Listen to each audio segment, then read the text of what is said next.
Our next speaker is Dr. Joseph Anthony Y. Lim. Dr. Lim is currently a professor at the Ateneo de Manila University with the Department of Economics. He teaches international economics and macroeconomic theory to undergraduate students there. He obtained his BS Management Engineering degree from Ateneo, graduating magna cum laude, and his MS Operations Research degree from the Massachusetts Institute of Technology. In 1995, he obtained his PhD from the University of Pennsylvania, and he has long been a contributor to macroeconomic policy discourse, both domestically and internationally. He was a policy advisor on debt and external finance for developing countries at the Bureau of Development Policy, United Nations Development Program in New York from 2002 to 2004. Dr. Lim is also a retired professor from the UP Diliman School of Economics, retired, where I was fortunate enough to have been in several of his macroeconomic theory classes, all of which, along with his written work, along with his published articles, serve to form the foundation of how I think as a development practitioner and as an economist. Joseph, I meant that as a compliment. I hope you take it as a compliment also. Please welcome Dr. Joseph Anthony Lim.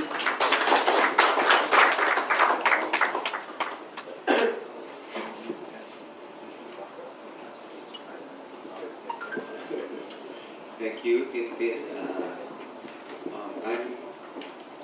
I have some introductions before we start. First, I'm a bit of an obsessive compulsive person, so can I do your work?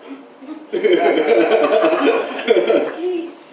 Also, but before I go there, I would like to pay homage to Greek Prime Minister Tsipras.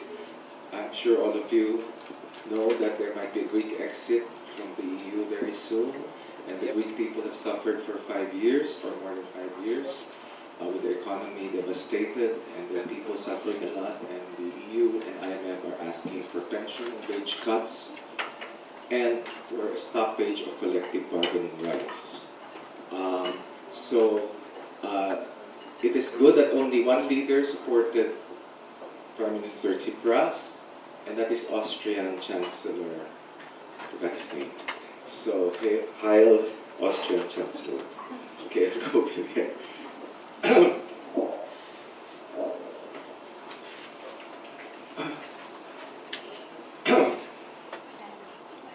So, it's good that Renee started the discussion on a broader context, and so I don't have to talk about the earlier periods before zeroing on the current administration's growth. So first, we all know that the current growth is due a lot to confidence, macroeconomic confidence of the business investors and the business sector mainly. So higher Pinoy, let me just call the current president Pinoy because everybody calls him that, and the previous administration as GMA, not the network. Okay, so so the higher Pinoy GDP growth compared to GMA, because I also have something on the ERA period, but I don't have time for that. Was achieved, the higher Pinoy growth period was achieved, was a good achievement because despite poor export environment, we all know the global environment that it came in with, and there are actually less OFW inflows than during the GMA's time. The height was during GMA's period. So Pinoy growth was not export-led at all, unlike GMA, you could say, was more export-led. And the tables, I don't think I have time to go to the tables, will show that. I think it's too small for you to see the fonts, but we'll try it later. So most of the growth was mainly, partly, first of all, due to higher business and foreign confidence, due to investment upgrades of Moody's, Fitch, and S&P, improvements of perceived governance, and of course, the improvement in the fiscal situation. And of course, AER was quite active in the implementation, in the passage of the sin taxes. Okay, it was also due to much higher government spending and especially investments. and that it's a key thing that we should talk about, and especially when we talk about the thing that rocked the markets recently with the 5.1% first quarter growth this year. Both Pinoy and GMA saw declining and very low growth of agriculture. In fact, it was highest during the AER IP and then slower in GMA and then even slower in Pinoy. So it's a very serious problem the agricultural sector that we must deal with. This is a project on industrial policy. We don't exclude agriculture at all. Please don't think that this is industry only. When the GDP is published by industry, there is the components in the supply side. They say GDP components by industry, and that's the industry that we mean, economic sectors. So please don't criticize us later on that point. Okay, so differences in nature of growth. So I don't have time to go to the tables. Sorry na lang because it's very rich with tables, but I think pati ako hindi ko mabasa yung check ako. Okay, so higher contribution to growth under Pinoy was investments compared to GMA. Period. Investments grew faster and contributed a higher share to growth. There's a way of computing this. We won't go into it.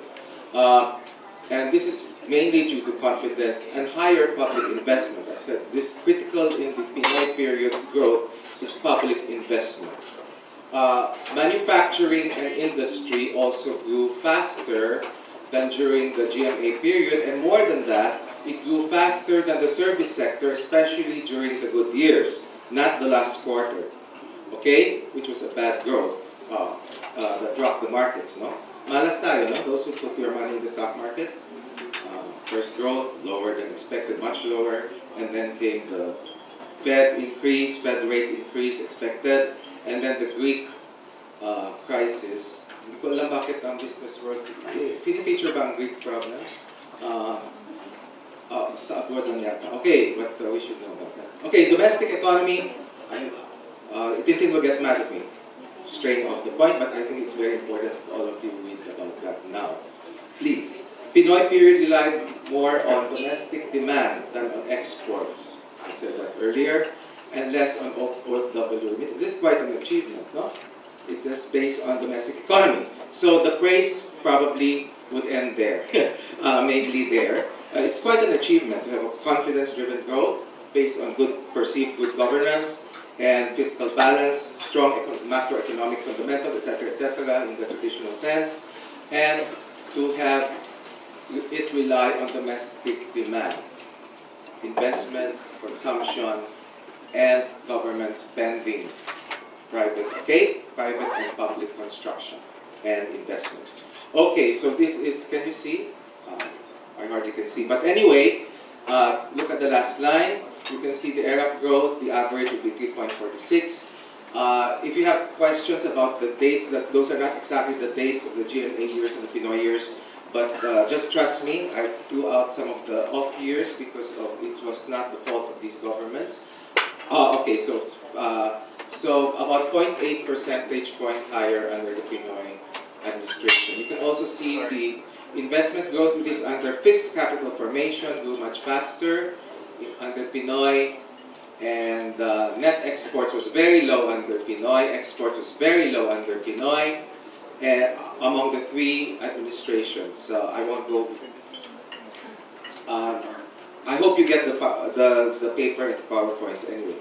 Okay, so in the industry, this is again the NSCB and NEDA would classify this as by industry. This is all the economic sectors of the Philippines, and as I said, the industrial policy project with industry in that sense. Okay, so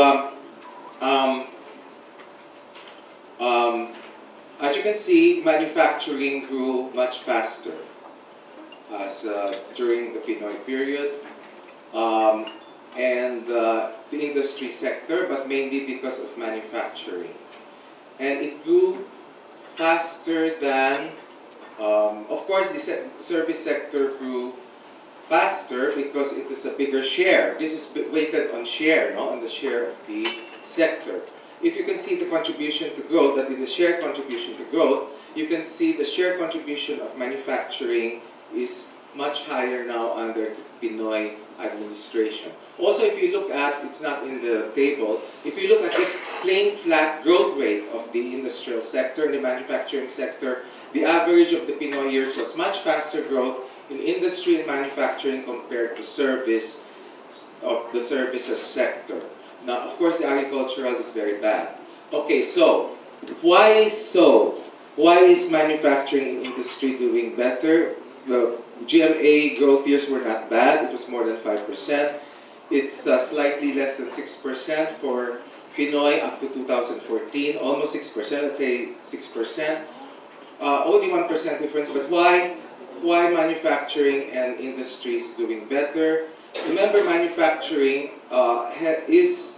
that's where a lot of technology is implicitly based on. The capital stock is a lot of the capital stock and durable equipment are based on it.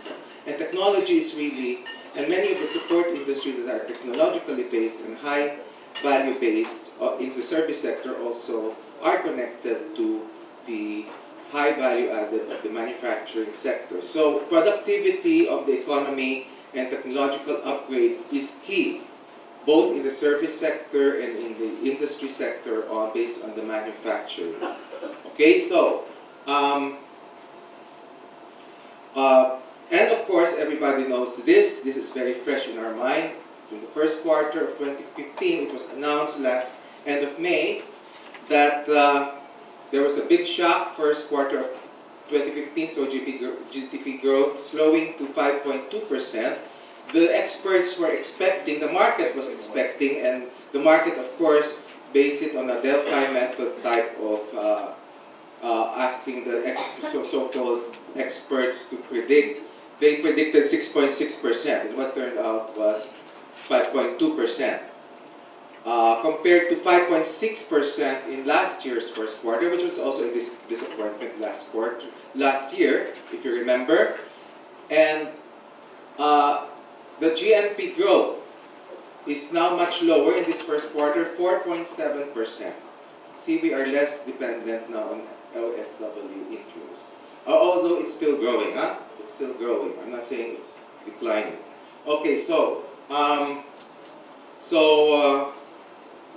that's why we still have a strong foreign reserves and current account surplus. Okay, so anyway, we lost our second place status. You were saying in 2012, starting 2012, all the way to 2014, that we were next to China in growth in this part of the world. Next only to China. And China is already doing badly. 7%, they're already thinking of a hard landing. But anyway, we're second to them in this part of the world. But we lost that place starting last quarter. We are now 5th place in East Asia. So first is still China. No, fourth tayo, no? Vietnam and Malaysia has overtaken us now in terms of higher growth. In the first quarter lang, anyway, that's just first quarter. I'm not saying too much. Okay, so the government explanation is low exports, which has been continuing since 2011, more or less. Because of bad world conditions.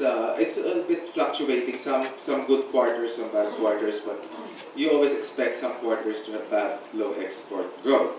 But most importantly, I think it's the low government investment, public investment. In fact, the government even emphasizes this themselves. So they say there's been delayed some of the projects, and it's going to be the second quarter, so hopefully it's going to go up. But I predict the growth rate will go up this year because it's election year. Okay, so delayed partly due to DAP prohibition by the Supreme Court. Makes it more difficult to juggle for the government. I'm not siding with anybody because that also stops, that also makes sure not too much corruption or spending is going on. So I don't want to take sides there. Okay, not posed by government is the question, can it be due to a fall in confidence in the first quarter? Remember, that is the Mama Sapano incident where for the first time, Pinoy's rating went down very badly very badly a la GMA, as in the same level as GMA's fall for some periods, not for the first time ever. I mean, the hostage crisis didn't do that. The DAP, even the DAP prohibition didn't do that, although I think it has a dent on this first quarter because it was in the second half of 2014, and then they asked for reconsideration, and then the Supreme Court made a definite stand on February this year, which is in the first quarter, that DAP is unconstitutional. Okay, so could it be the loss of confidence now falling? Remember, this is confidence-driven growth, a lot of it. Okay, so these are just the demand. This is just to show you that because of the lower growth, investment is not growing as good as before, and neither is manufacturing or industry. Yan lang gusto ko sabihin. And also the 4.7% growth in GNP is because our growth in, I forgot to show you in the earlier slides, our growth in OFW has also been falling since GMA's time, no? Okay, so, but part of it is a change in the base year. I don't want to go into technicalities, so.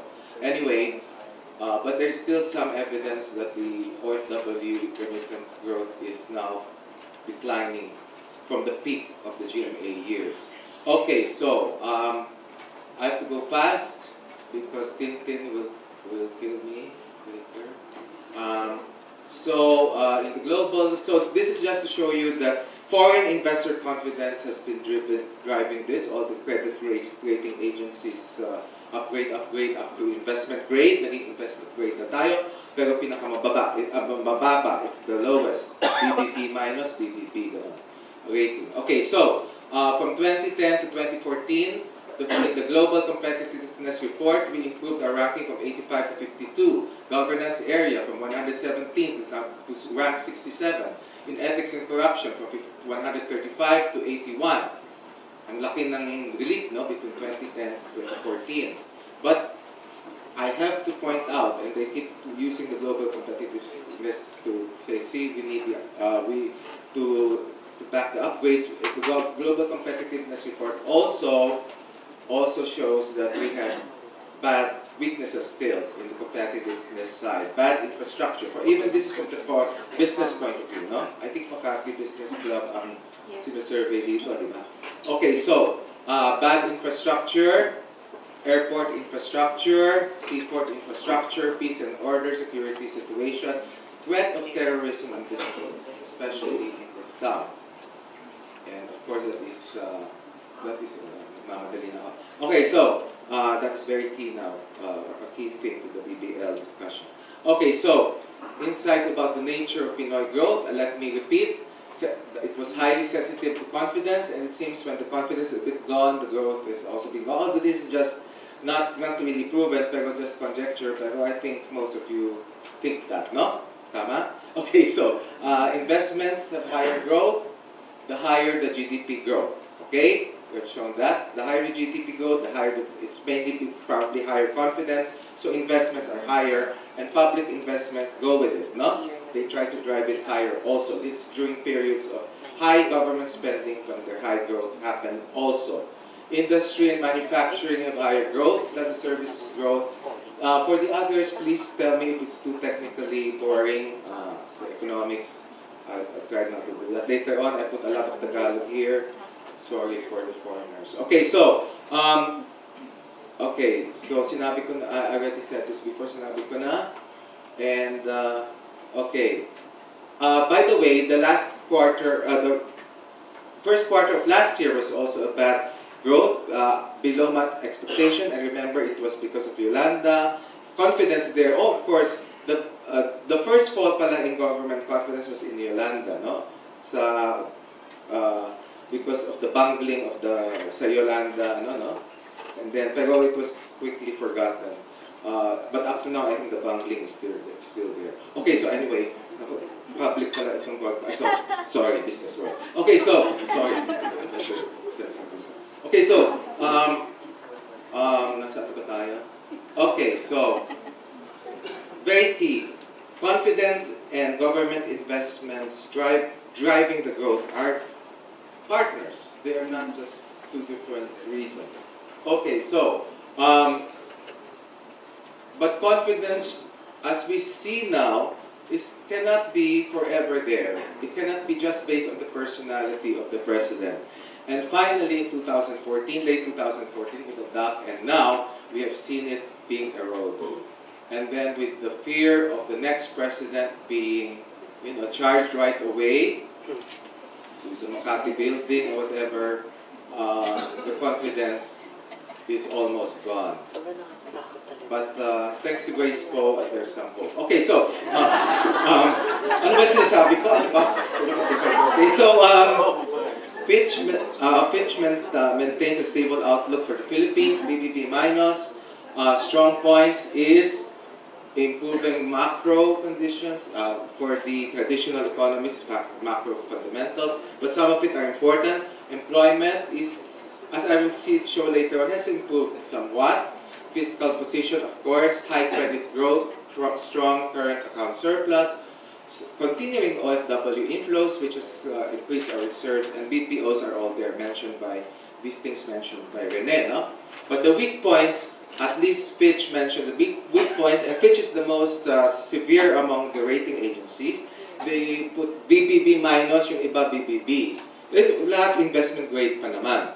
Okay, so weak points are weak government standards and political stability based on the World Bank ease of doing business. Okay? Low per capita income compared to other BBB-rated countries. I don't know why they put that there, but we have to catch up now with the 50 BBB countries rated for the low per capita. That's Fitch, no? And there's excessive lending to the property sector. I can see some of the reactors. Sorry lang, I'm not part of this conspiracy that won't show you the PowerPoint, no? So that you will react very badly. So, and won't criticize us. It's not me. Okay, so, ask the organizers. Okay, so, on unemployment, I think you can come down if you want. Okay, so, 10 minutes na lang, okay. That means 20 minutes more. Okay, so unemployment and underemployment. Labor force, okay, madali lang. There's some improvement, okay? Gusto niyo madali po.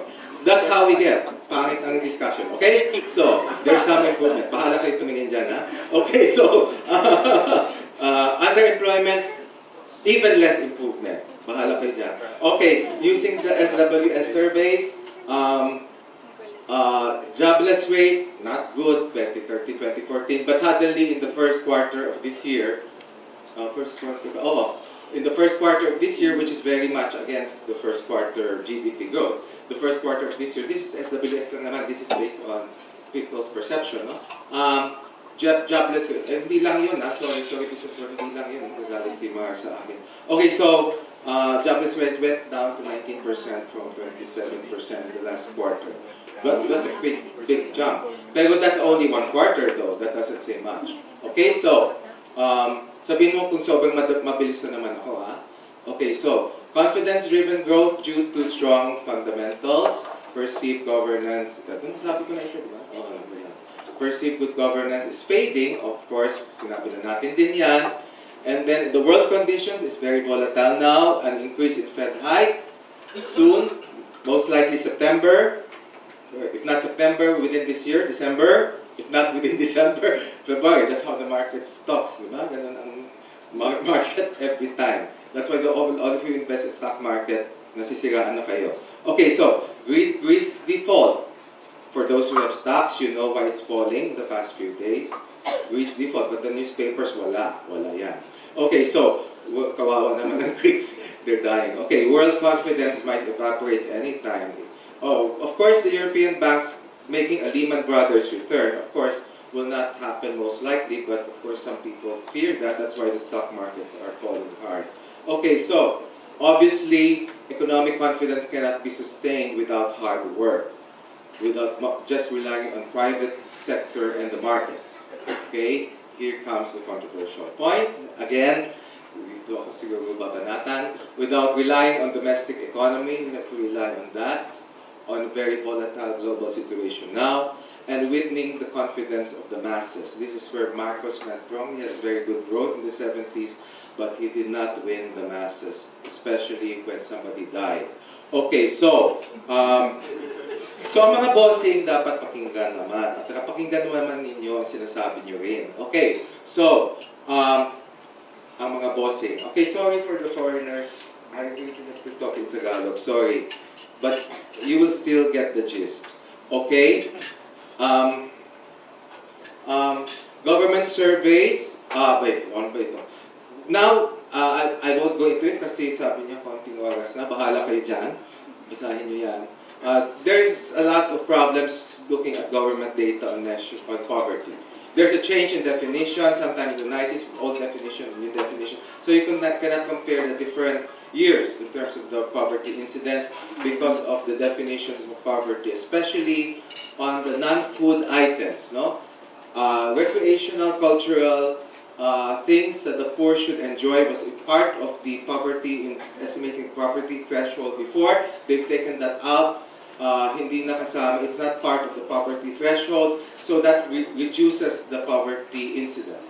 I don't know if you got what I said. So anyway, since I don't have time, it's hard to, I don't know which years, so what I have is which years use their old definition. I have it in the slides there, but be very careful there. I think Winnie Manson made some, she had a very good article in the Inquirer, but I think there's some problem there. And also, the bigger problem, which both Winnie and the President, they have only one thing in common, they mix the data of the FIES, the Family Income Expenditure Survey, and the APIS, which is the Annual Poverty Indicator Survey. Now, that is questionable, whether that's PIDS objected to that, criticized that, but I don't want to go into that trouble, okay? So I'm just saying that. But let me say, to make it more interesting, let's go one by one, no? Nataganta ako, sinabi ni Tintin na 10 minutes na, hindi ko na alam ano sasabihin ko. Okay, can we mix the results of AFI or President? The President in his SONA of 2014 is going to make his SONA soon, right? So baka i-follow niyo pa ito. Sabi, nag-improve ang poverty natin. I'm sorry. He said that our poverty improved, poverty incidence was reduced in 2013 to 2014, kasi, I'm sorry, okay, hindi bali na. Okay, this is the table. Sabi ko na nga, hindi makita eh. Okay, so this is the old definition, new definition, etc., etc. I hope you trust me with your eyes. He makes the FIES, the first quarter, he said, the first semester, he said that the data showed 27.9% poverty incidence of the population in the first quarter of 2012. And then this improved now, according to him, in his SONA speech, this is done by technocrats, of course, to 24.6% in the first quarter of 2013. The problem with that is the first survey was the FIES, the Family and Income Expenditure Survey. The second survey was the Annual Poverty Indicator Survey. The FIES is a bigger survey with much bigger sample, which is a big sample. APS is a smaller sample of the FIES sample. It's a subset of the FIES, so that they will have a panel, what's called a panel data, no? Cross-section and time series data. Okay, so is it correct to do that? I don't know. I asked the statisticians here, baka alam ni Dr. Panao? Okay. So, but mala sa gobyerno, so he used that for his speech last year. Now the data turned worse for the APIS. For the same first semester, from 24.6%, using the same survey, the poverty incidence now deteriorated to 25.8%, more than a full percentage point in 1 year. So, I don't know whether that's good or not. I don't think he will say that in the SONA. Okay, so,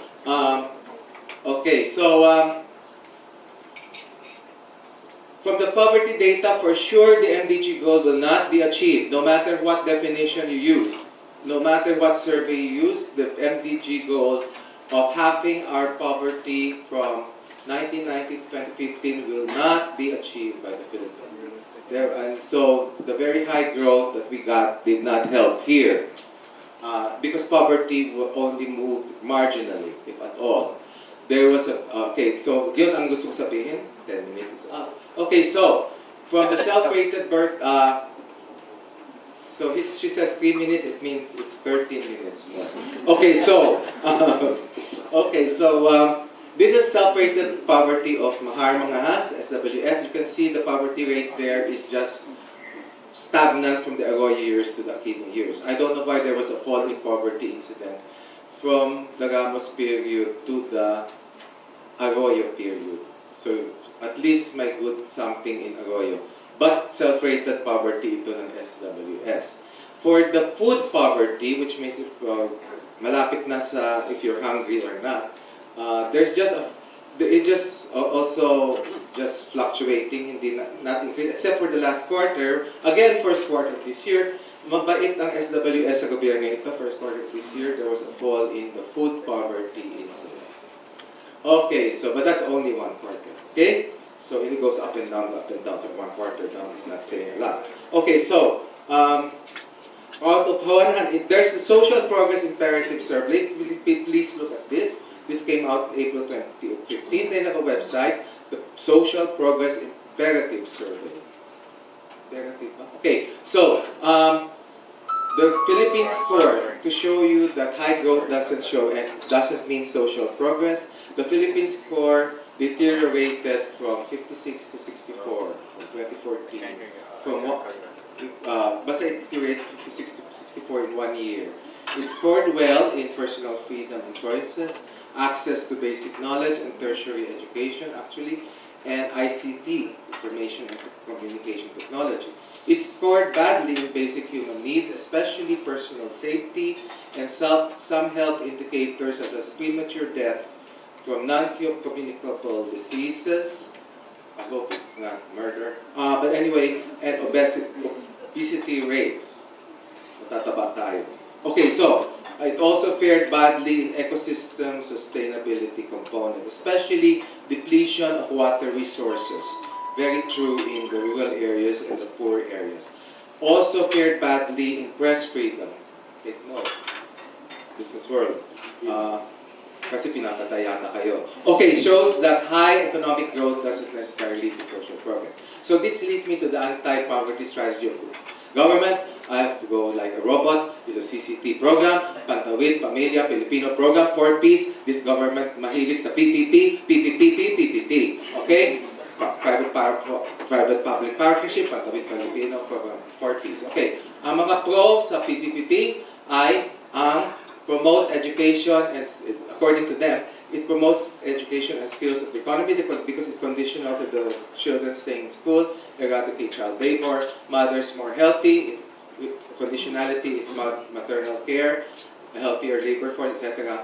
But all of these are long run, no? So hindi pa ilalabas ang results. This is according to Dinky, Soliman, and of course in the short run, ang cash subsidies, pero dito dapat in the short run, this cash subsidy should help, no? At least in consumption and reducing poverty. That's the point of the CCT program.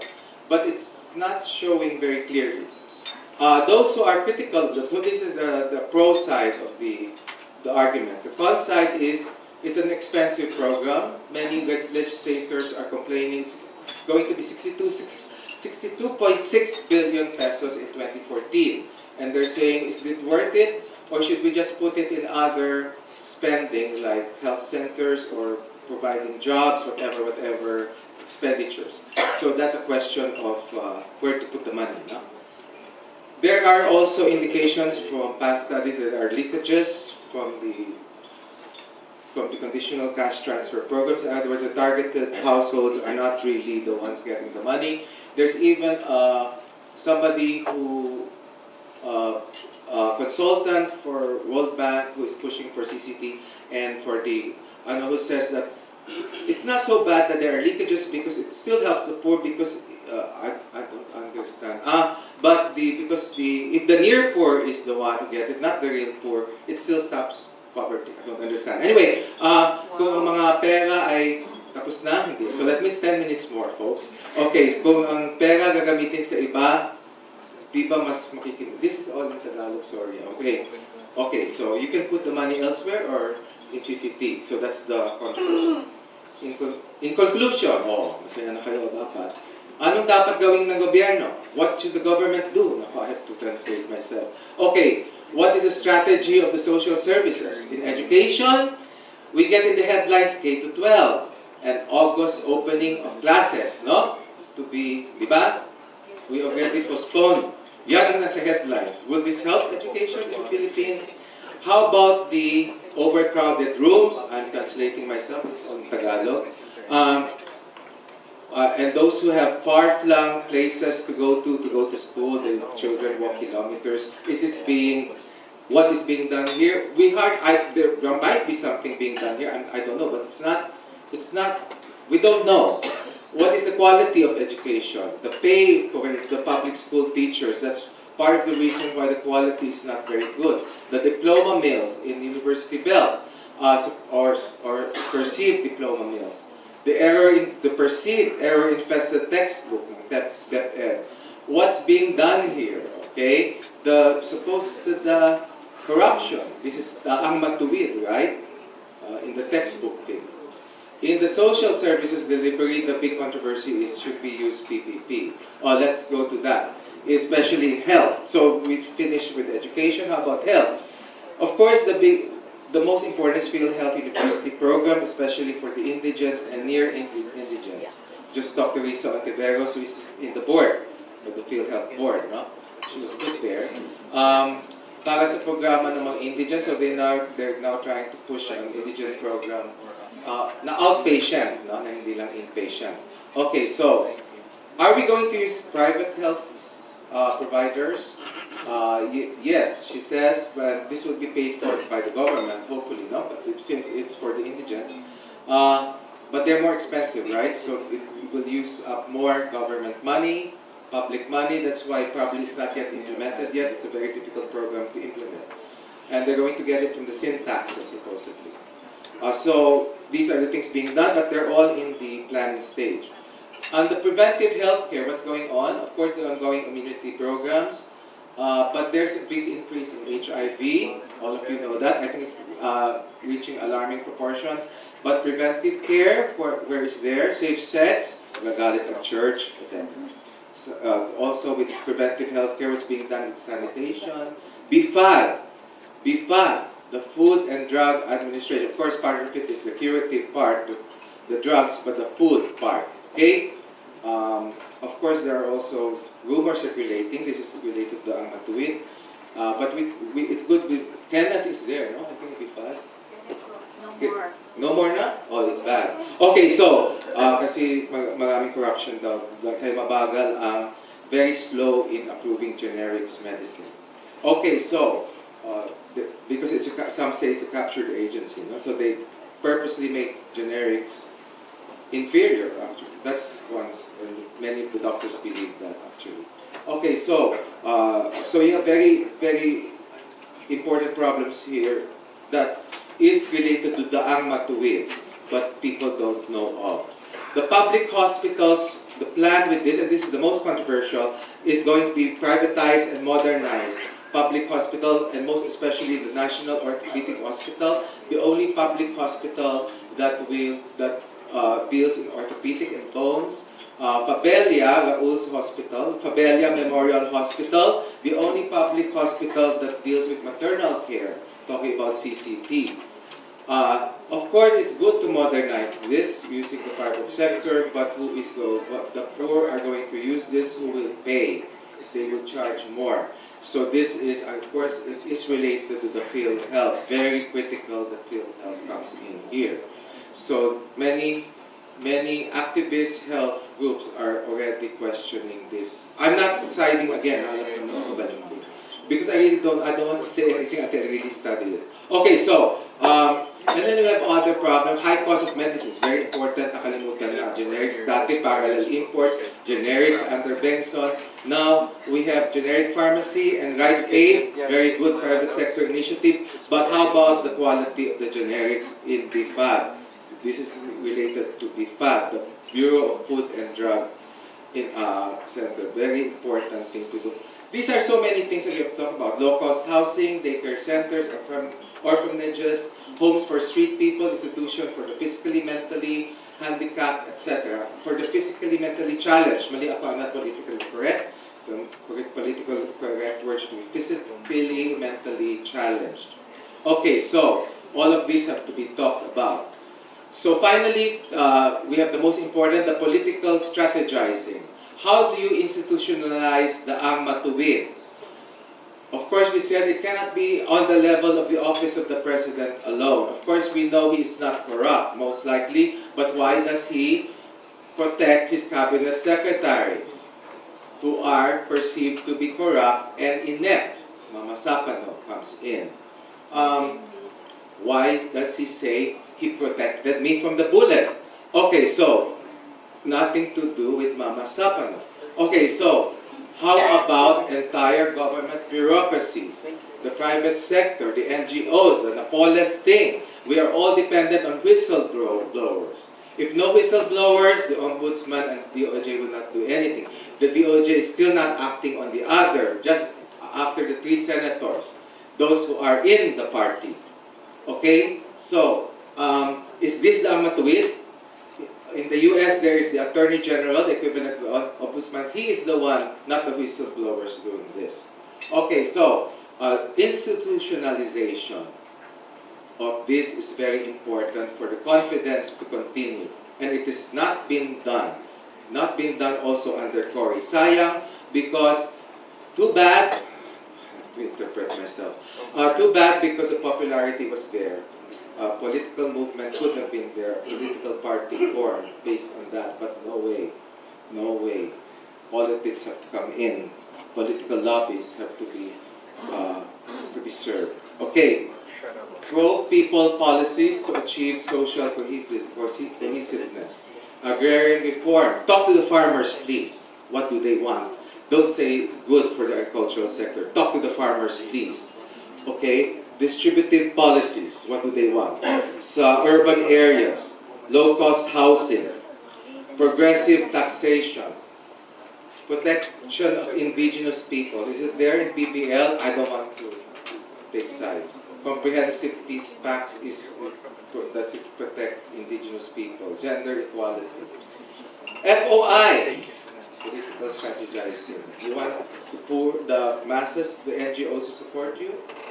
Or not? Transparency. Was there transparency in Mama Sapan? In the Yolanda incident? Handling? Okay, in economic, sabi ko 10 minutes, tama ako sa, based on my own time frame.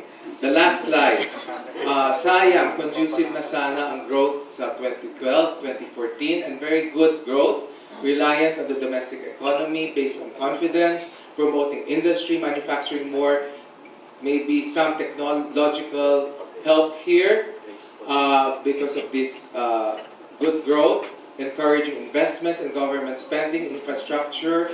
Of course, we hope the infrastructure spending was in the right places, and the big negative was in agriculture. Obvious pa ang dapat gawin? I will not translate that. Ang tinatawag na industrial policy, in the broad sense of industry. Regional equality. Is that bad? Dapat partly based on infrastructure yan. Was it the infrastructure building bay also, did it take in the regional disparities? I don't know. There's nothing to say either way. That's a bad thing. Technological and skills upgrade are important things to do. Is it being done, or are just they leaving it to the private and market sector? All the market failure literature shows the government has to do something about this. Skills upgrade, technological upgrades of industry. I think part of it was explained by Dean O. Won't say anymore. Dialogue and partnership of public and private sector. The real PPP. We want the real PPP to come out, not just build, operate, transfer. The real PPP is a dialogue and joint planning of the public and private sector and the economic strategies and sectors of the industries. All the success cases, including the US, UK, have done this. Institutionalize the required planning and strategy in the Philippine bureaucracy. Market failures simply dictate this. You cannot just say, leave it to the market when you say it's market failure. Okay, so, my bureaucracy, any complaints? My bureaucracy ba, that will deliver this. Okay. Finally, the roadmap program. Dean O was not too kind to this, but we all praise ASEC Aldaba and USEC Cristobal for the initiative. Is it worth supporting? This is another forum, very important. They have to get the support of NEDA and all the Office of President, much more money. But that's probably a starting point or not. We will discuss that probably in the open forum. Okay, there's environmental concerns. I end with this. There's one economist who said, if you cannot fix the MRT, don't go into industrial policy. This was aimed at Assistant Secretary Aldaba's car automotive program. And I talked to Assistant Secretary about this. She said it's not even an integrated car assembly program a la Proton of Malaysia, which was supposed to be a failure. This was just a plan on car parts, which is one of the big exports of the Philippines anyway. But even that, they so scared, they thought we were going to a Proton type of thing.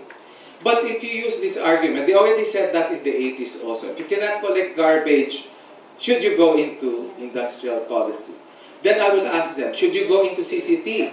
Should you go into environmental protection if you cannot do the MRT and you cannot work government? Tama ba itong pananaw? I think it's the progressive call that good governance is the answer, not stay away, not no government, not a libertarian approach. Better government, and that's the matuwid, right? Done the right way. Okay, thank you very much.